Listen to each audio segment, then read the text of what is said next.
Number 1. I worked at a campground on night shift 12 a.m. to 8:00 a.m.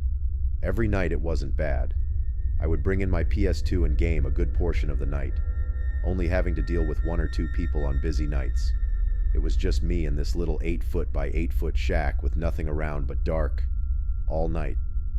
My first week there, the other third shift guy who was quitting told me about this payphone a few feet from the shack where I worked. He said it rang every night at 4:17 a.m. Just once. It was probably just an automated test call.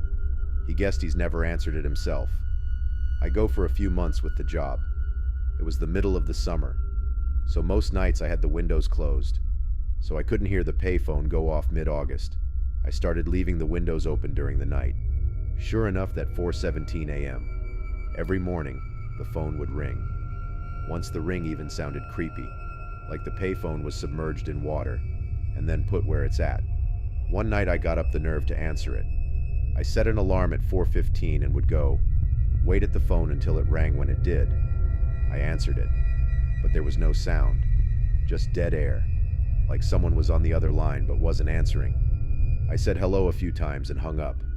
I did this every night for a week with the same results. I didn't think anything of it and left it alone after that, for about a month. The first week of October, I decided to answer the phone once again. I set my alarm, and when the time came, I answered the phone. I repeatedly said hello into the phone. Then I heard what sounded like someone inhaling through clenched teeth.